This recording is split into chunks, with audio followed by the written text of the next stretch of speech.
Okay, good morning. I hear the bell is ringing out there, so let's get started. I hope you enjoyed the keynote with serverless, and you probably know more about serverless than me right now, but what I'm talking about today is serverless with Java. I'll spend the most time in the IDE showing different FaaS options out there, how to do it with the different cloud vendors. Some words about me. My name is Ivar Grimstar. I work for Cybercom as a principal consultant there. The best way to reach out to me is with my Twitter handle. And directly after this talk, I just have to pack my stuff and head to the airport so I don't miss my plane. So there probably won't be that much time for questions, so just tweet me and I'll answer as soon as I get a Wi-Fi. I'm involved in the Java community process in the executive committee there.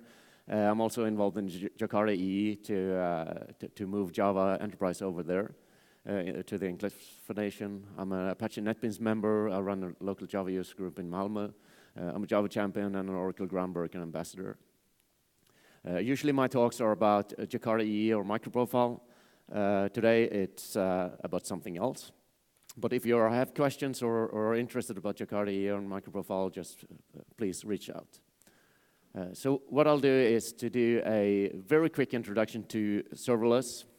And I'll just flip through some slides there. Then I'll demo some different implementations of serverless using Java and see how it goes. So what is serverless then? First of all, it's a very bad name. And why it's a very bad name? Well, there are still servers. And, but the servers are somebody else's. So you don't bother about taking care of the infrastructure and scaling and downscaling and everything about it. You just invoke your function, write your function, put it somewhere, and let somebody else take care of it. So what it actually is when you talk about serverless is that you have no server management.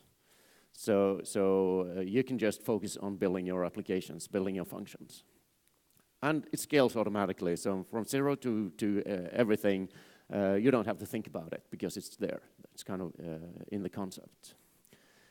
Another thing is that you only pay when your code runs. So it's actually a payment model as well, because let's face it, most of the applications we write, they're just idling there and not doing anything. So with serverless, you're just paying when the function is or the code is actually run.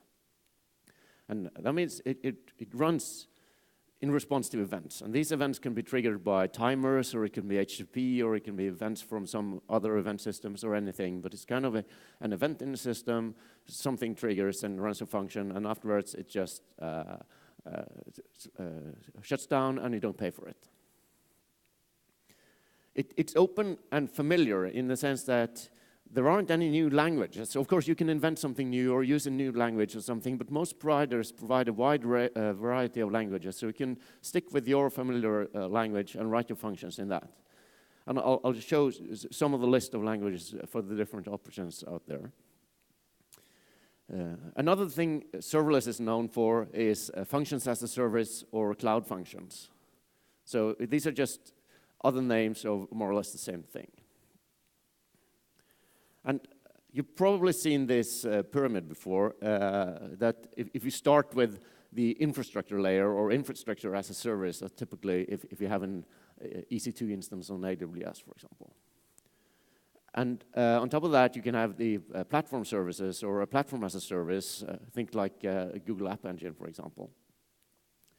And you can have containers on top of that, so or containers as a service, and look at like Azure Container Service or Oracle App Container Service as an example of that. And on top of this, we write our applications. So this is how we've been used to doing it in kind of the first time of the clouds. So between these containers and applications, you can put your functions in, or functions as a service. And you can kind of compose these functions together to compose your applications or invoke from your applications. So when we're talking about serverless or functions as a service or cloud functions, we're only interested in the stuff that is from functions and up. We don't care about the the thing underneath. We just want somewhere to run our servers or functions, and somewhere so your applications can consume your functions. And everything underneath there, that's somebody else's job. Right? It sounds good. Right? So what about architecture then? So what are the implications for your application architecture when you introduce functions? Well, you kind of switch to choreography over orchestration. So in serverless, there's a preference for choreography over orchestration, where each component is more architecturally aware of the role. This is kind of the same thing as you would do with microservices. So it's a little bit another way of thinking when you design your architecture. So I'll just touch into another kind of motivators for what's in it for the developers when you talk about serverless. And the first one is that it's no servers, because nobody likes to handle servers. But that makes it easier, because we as developers can focus on the code, and the code only, and the infrastructure is just there. It's also faster for us, because we can deploy faster, iterate faster, innovate faster. So we can have shorter life cycles and just get things out there. And it's cheaper. We only pay for what we use. So you don't pay when the functions aren't there. And usually we don't care about that, because we're not the ones paying the bills. But if you want to try your own project at home and run stuff on your personal cloud account, that kind of makes sense, that you don't want to pay when you're sleeping. And it's super powerful because of the auto-scaling and the management. So you don't have to do that yourself, it's just there. So that's kind of the developer side of it. It's convenient, we can use our same languages we're used to. It's easier, faster, cheaper, and it's super powerful. So, but the guys who hold on to the money and kind of pays our salaries, it's the business guys. And what's in it for them with the serverless? Well, it gives them agility, because devs can develop faster with less dependencies. They can get new functionality out there faster. So it's good for business because of agility. It's also good for innovation, because it's so quickly for a developer to just create a new function, put it out there, and try it out. And it doesn't cost that much, and you don't have to set up an entire new infrastructure to do that. And most importantly for them, it's the cost reduction. You only pay for the execution, not for the time when it's idle. So the operation cost will get lower. So how about Java functions then? Because everybody knows that Java is slow. It takes a lot of time to start up. It's especially the warm-up period for the JVM. It's pretty slow compared to other language options. But the good news is that it's getting better and better all the time. And maybe at this moment, if you have some extreme scalability needs that you need to scale up from 0 to planet-wide scaling in like no time at all, maybe Java should be avoided for functions. But it is getting better, and they're working on it to have it more performant. And one of those things that make it better is GraalVM. So with GraalVM, you can use ahead-of-time compilation to improve the startup time. So rather than having seconds of startup, you have milliseconds, or just a couple of milliseconds. And it also reduces the footprint of the JVM-based applications, because you compile onto native images. And here is an example from a project from Red Hat called Quarkus, where they compare different options. And as you see there, for a simple REST service, if you use Quarkus on GraalVM, it will typically be like 13 megabytes. And if you run it on OpenJDK, it will be like 74. And the traditional stack of creating a simple REST service like Spring Boot or similar would typically be the double of that size. So you see, you have a tenfold of size reduction by using GraalVM like this. And in startup time, it's even more. So Quarkus on Graal starts in like 14 milliseconds, which is super fast when you think it's actually Java. And the traditional will start in like 4 or 5 seconds. So GraalVM is kind of changing this perception of Java is always slow, because if you can compile it to native images, you get all the speed you need for functions. So how about frameworks then? Can I use Spring Framework in my applications? Yeah, you can, but in this case, as always, the more you put into your function, the slower it will be. So you have to be aware of all the stuff you're loading, and especially if there are things there that you don't need or can do without, then you should be aware of that this load will take longer. So if you're writing a function that is going to execute like a batch job and it's just going to run there and it doesn't need to scale or anything, you can use all the frameworks in the world, just be aware of the timeouts. It doesn't matter. But if you want things to scale fast, you have to think about keeping the footprint down. So that was what I was talking about, serverless in general and a little bit on Java. Now I'm switching gears and going into the different FaaS implementations out there. And I'll go through a couple of them, and I have 4 demos prepared. So I won't demo all of them, but I'll demo some of them. And these slides are always subject to change. That's why I have 3 dots at the end for language and support, because they change it all the time. So OpenFaaS is an open source project for serverless functions made simple for Docker and Kubernetes. It's an independent project, but they have a pretty large community of contributors, and the website is openfaas.com. And they support a wide variety of languages. I don't think they support Java yet, but maybe that's already there or it's coming. Then you have Apache OpenWhisk, which supports Java as well as a lot of other languages. And it's an Apache open source project, and it's used by a lot of vendors. Among those are IBM, which I'll demo the IBM Cloud Functions. Then, of course, you have Google and Google Cloud Functions. I don't think they support Java in the Cloud Functions, but they support Node and Python.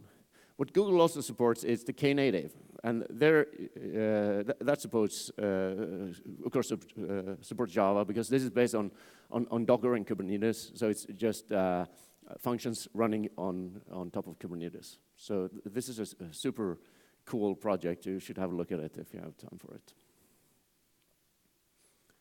Then we have AWS Lambdas, which is probably the most familiar one, or the one most people are using as listed in the beginning. So I was thinking I'll just demo a super simple Java function in AWS Lambda. How many are writing functions today? Just a couple. Is it Lambdas or something else? Lambdas, okay. So I'll just show this very quickly, and then I'll show the other vendors as well. So I have a very simple function here. It just implements the request handler interface, and it takes in a person and just gets the name from the person and returns the string hello to this person. So it's a super simple function. I just have to implement this interface. So the way to oh, you don't see it, sorry about that. So there, now you can see it. So here's the function. It implements the request handler interface provided by the Lambda runtime, and as you see, it takes a person in, it just gets the name and returns a string with hello, the name. So it's super simple. It doesn't do anything, but this is where you typically would put your business logic. So what I can do here is just a maven clean package, produce a jar, and I can use the AWS client tooling to upload it. What I'll do is the other approach. I'll just do it using the web portal. So here I go in, I choose Lambdas in AWS, and I simply say create a function. And I say this function is called myDuke. And I'll choose Java and just create my function. So this is how easy it is. You can, of course, script this if you want to. And while it's running, I have compiled this this Lambda Duke. So it's here. It's called Lambda Duke jar. So what I can do now is to upload this Lambda Duke jar. So let's put it there. And also, I have to give it the complete package class name of my class that implements the function. And as you see, I have it in another package. So it's my Agile Java package. So it's called Agile Java, and it's called hello, and the method signature is handle request. So that is the same here. So that is all I have to do. I can just save it. So it's there. So if I want to test this for execution, I can go in here and create a my Duke test. And you saw it took a person object as an input, and person just has a name. So what I have to do here is just have a JSON object, which is a Duke, and it only has like a name. So create this test stuff, and then I can go here, select the my Duke test, and say test it. And here I can see the execution results. So this is how simple it is to write a Lambda function in Java. It's just implement an interface, package it as a jar, upload it, and run it. And then I can also here configure all the triggers and stuff I want to have to execute it. If I want HTTP triggers or timer triggered or whatever trigger I'm using.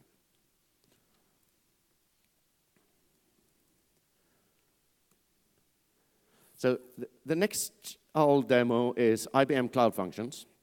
And IBM Cloud Functions also supports a wide variety of languages, and these are the same as OpenWhisk because it's based on OpenWhisk. So they just have provided a little bit of tooling on top of it. So with the IBM Cloud Function, let me find IBM Duke here. It's very similar to what you saw in the Lambda case. Only here I don't even have to implement the interface. I just write a function with a static method in it, and this is my function. So here I can do my business logic. In this case, it takes a JSON object in. It uses JSON for JSON processing, and it just gets the name and it says hello to the name. So it does exactly the same thing as the Lambda function.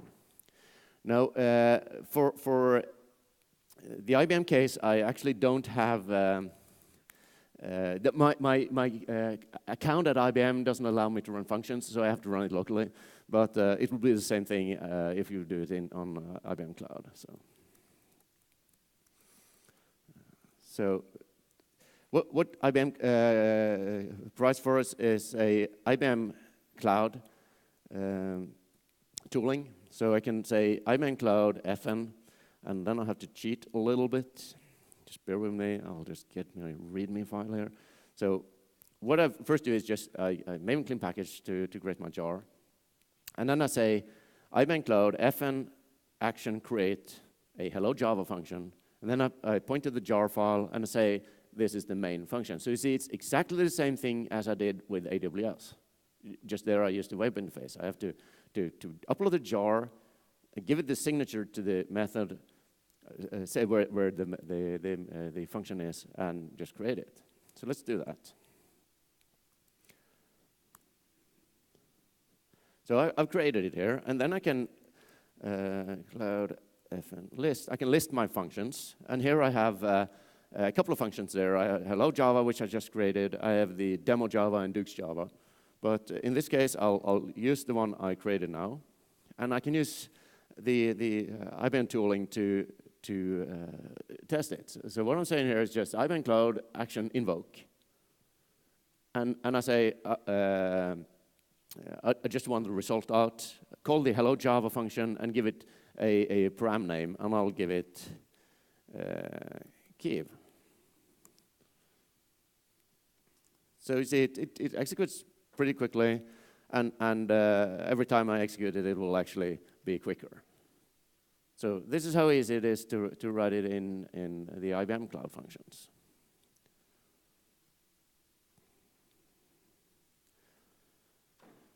Then Microsoft also provides the FaaS option called Azure Functions. They support also a variety of languages, among them Java. And actually, in February, they supported general availability for Azure Functions with Java. So now they actually support it, and they also have tooling in all the major IDEs as well. So it's not a beta or anything anymore. So let's go in and look at the Azure Functions.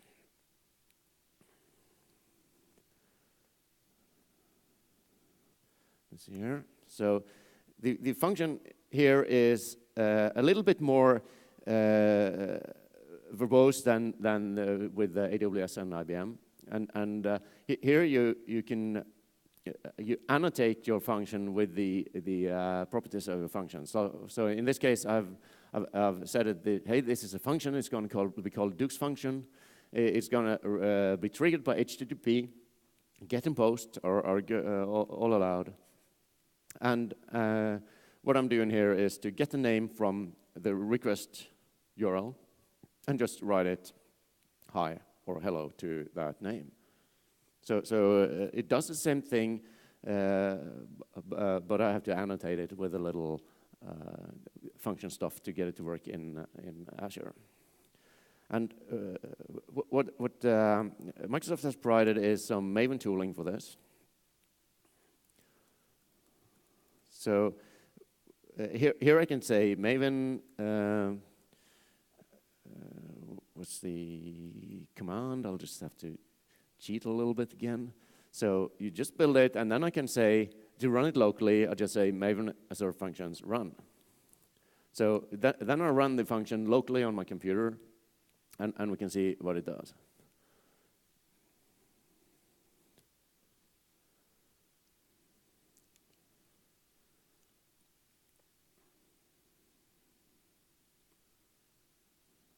So it's up and running, and I can invoke it with this URL.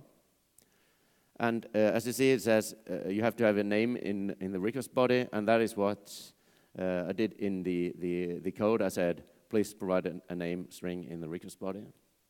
So let's do that and say name is Duke, and then it says hi Duke. So this is how easy you can test it out. If you have your Azure account set up, you can say Azure deploy, and it will deploy to your Azure account. I won't do that here because I don't trust the network in conferences, but I can show you how it looks in the Azure portal. So here is the Duke's function I've uploaded previously. It's in a concept of a function app. You just create a function app. If you haven't created it yet, you can set it up in your Maven project and have your build server just build it for you and create it. It will put the function up here and all the properties. You can change these here if you want to. And I can also test the function running in Azure. So just copy this URL and execute it. And it will say, please pass a name. Well, let's do that. And I just have the name is Duke, and it says hi Duke. So you see it executes pretty quickly, and it's easy to get started with. It's a little bit more cluttered in your code than with the AWS and the IBM, because you have to annotate your function. But if you're at the Azure stack, it doesn't really cost you that much to do that.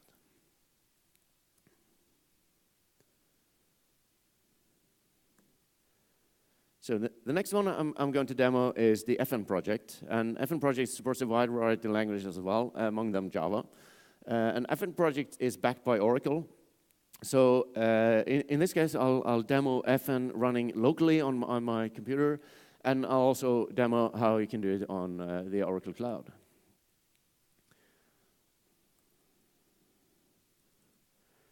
So, and this is where serverless gets kind of weird, because if I want to test it locally, I need to start my server. And when you're doing serverless, that's kind of what you expect. But FN is pretty easy to start. So let's start serverless by saying FN start, and we've started our server. And then the FNDUX supports a new version of Java, so I can do it in Java 11 here. And the code for FN is very similar to the other ones. It's even simpler. You don't have to have any dependencies on anything. I just write a hello function here. I have a handle request method. I can call it anything. And I say that here I have a string input, and I just check if the string is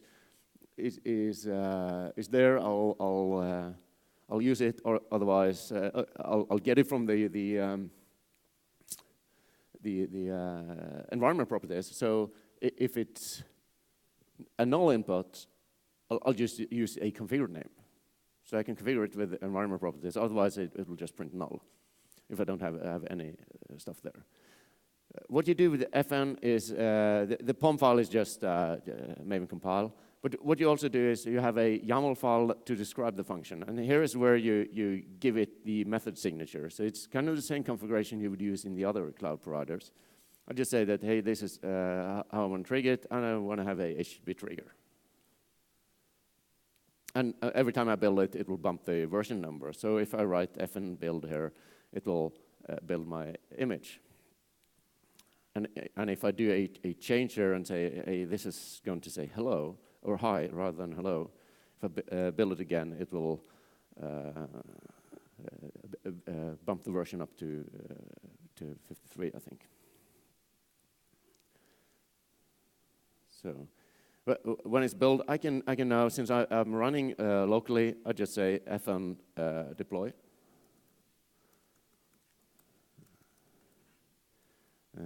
App fn duc, or I'm not sure if I even have to print that. I'll cheat a little bit and say what we need to do is just fn deploy fn duc and just say it's local. So I'm doing it local. It bumps the version to 053, and you can see it has deployed the function here. And I can do invoke the function by fn invoke fn duc, that's the application name, and then fn duc, which is the function. So, and it says hi world.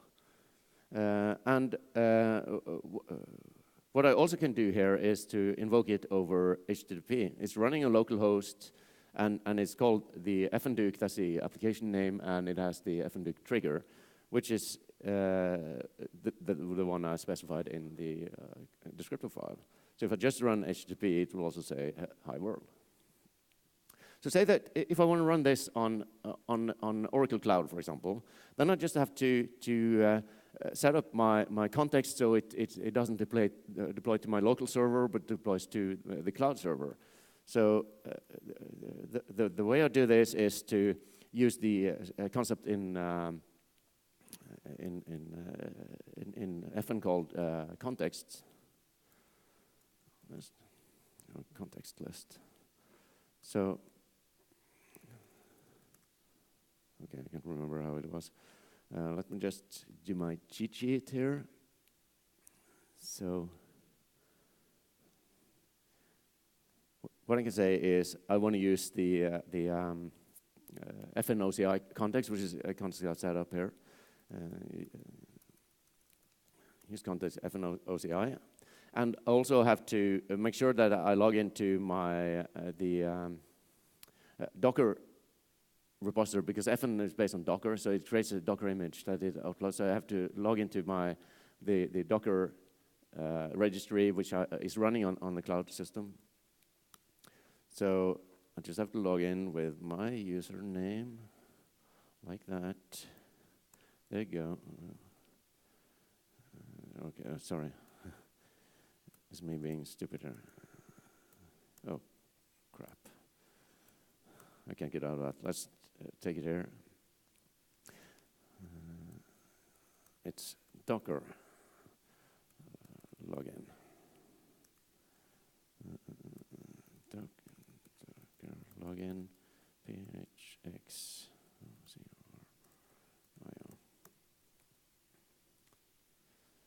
There you go. So I'm logged in there, And I can now upload deploy my function to the cloud environment.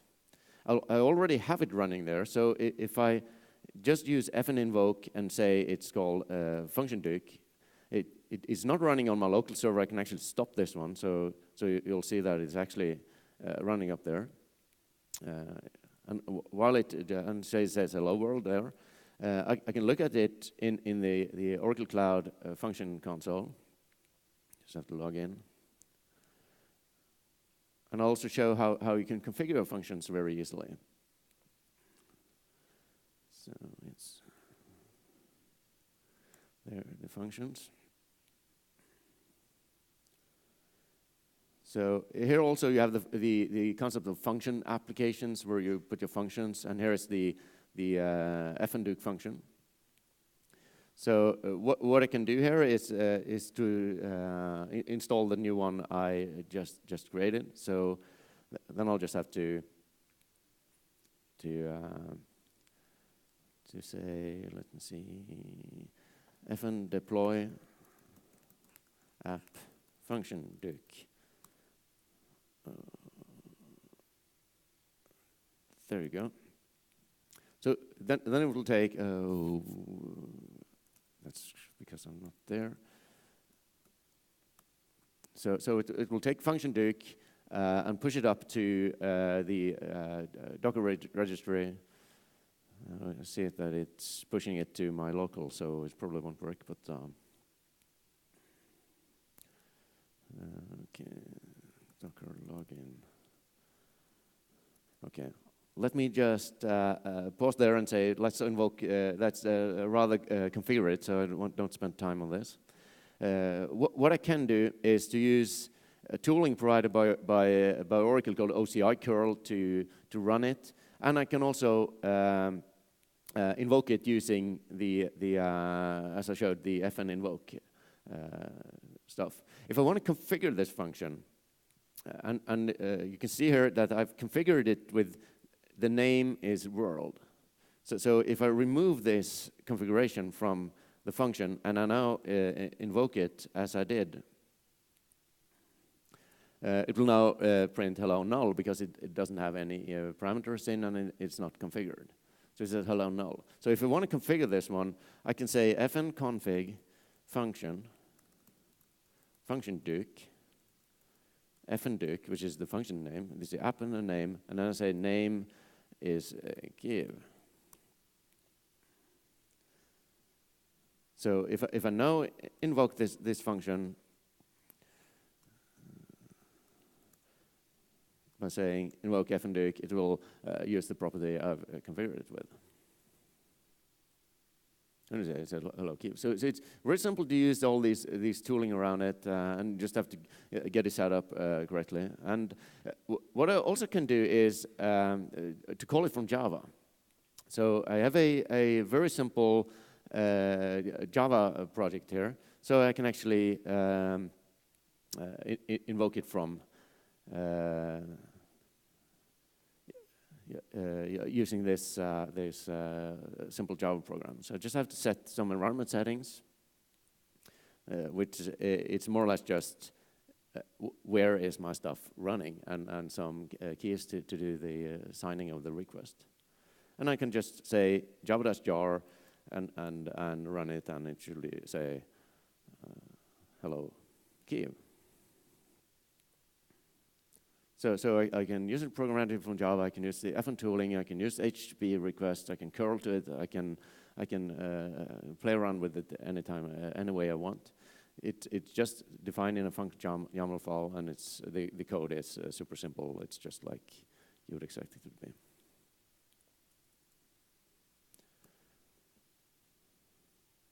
So to sum up, Java and functions are a good fit. You just have to be aware where the startup time may play a role. The vendors are doing an incredible job at optimizing this, so it's getting better and better. And if you have the opportunity to actually compile to native using GraalVM or similar, you can increase that startup time and the memory footprint. So Java is actually, with the context of GraalVM, it's definitely back on the stage when it comes to functions. So I would have a look at it, try out the different vendors' solutions. As you see, it's very little boilerplate code you have to write to get it to work. You just focus on the functionality. Some places you have to implement an interface, some places you have to annotate something, some places you have to have a descriptor file, but it's very similar everything. And Java on functions is definitely here to be. So the samples I showed today is on my GitHub, and all the FaaS implementations I covered here are listed on this slide. And that is what I had, and I actually have 10 minutes over, so we can have some questions if you want. Yes.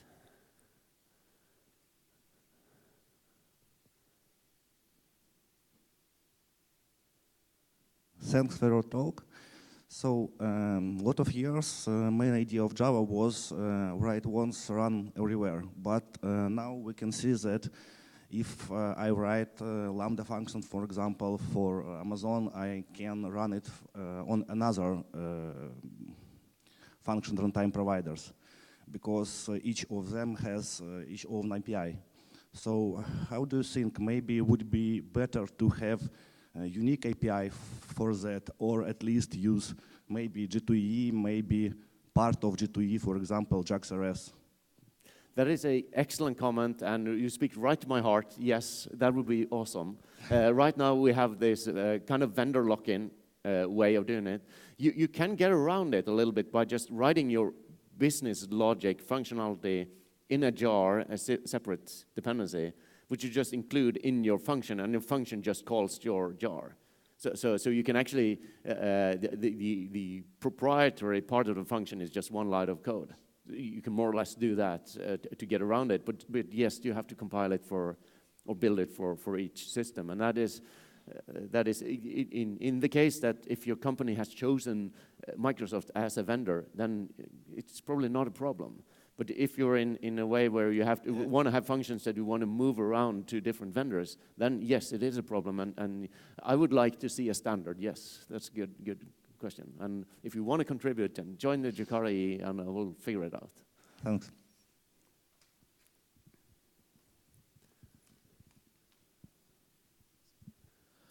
What about the different Java versions? Can you select in the configuration if you want Java 8 or 11 or 12, 30 with every provider? Is it the same mechanism to select it? Can you select the provider of the JDK, or is it fixed or configurable? How about that?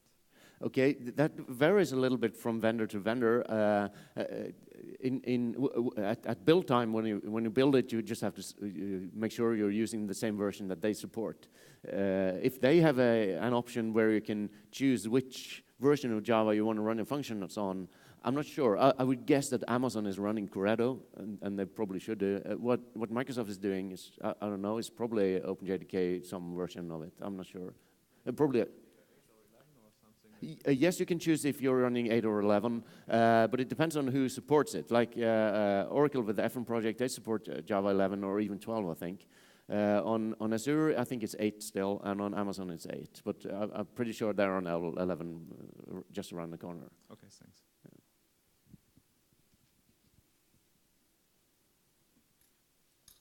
Yeah. Hello, Duke. Thank you. Nice presentation. Question about pricing.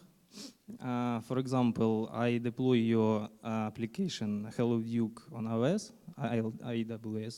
and I have 1 transaction per second load.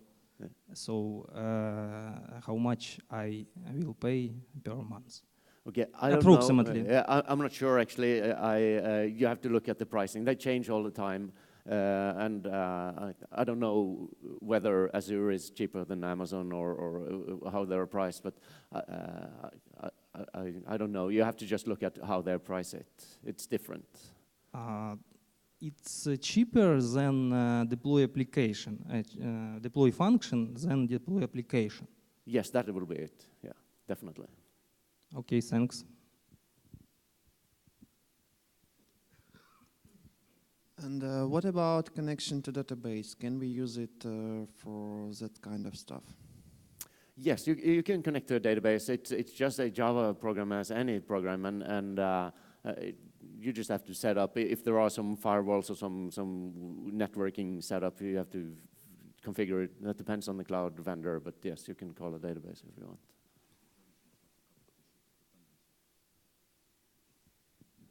And is there any sort of comparison of the providers you gave an overview for today? Like if we're choosing which one to use for our application, what are the at least directions if there is no comparison table? Okay, so which provider should you choose? I say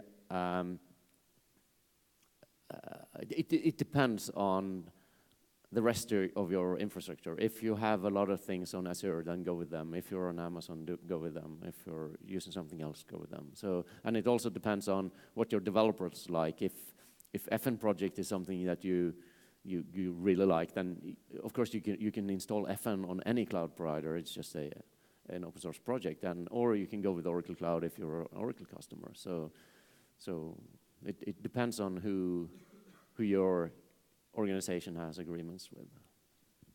Does it mean that FN is actually a layer rather than a cloud service in such case?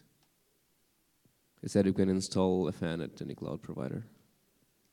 Is the question if you can install FN to a cloud? This is what you've just said, that we can install FN at any yes, cloud you can provider. install FN on any Linux server if you want. Like I had it installed on my local computer. It's just okay, so we can understand it as a layer rather than a cloud service. But then you're running a server and you have to manage it yourself.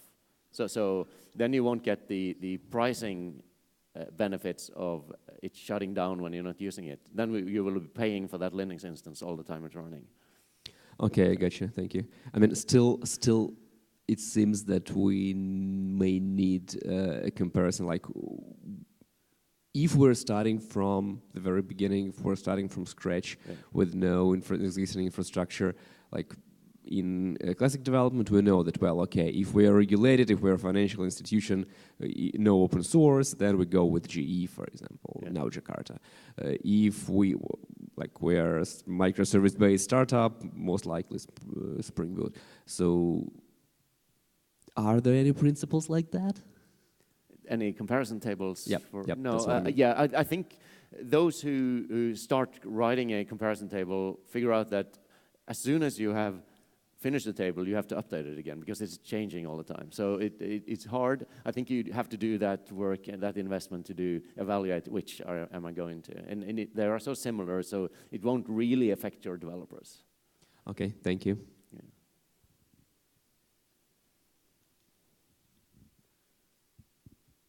Hello, thank you for the talk.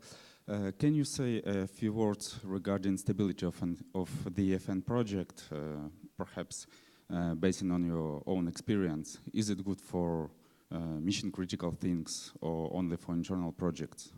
Thank you. Okay, so the FN project is, I haven't used it in production, so I cannot speak from that experience. What I've seen that Oracle is in a early access of providing a managed FN. So I don't think I would do a manual install of FN and run it in production. I would use somebody who managed it for me, like Oracle or somebody else. And Oracle is not providing this now. So the answer is probably not yet. But I think they are pretty close to announce public availability for it. Okay, thank you. Okay. Well, thank you very much for listening and enjoy the rest of the conference.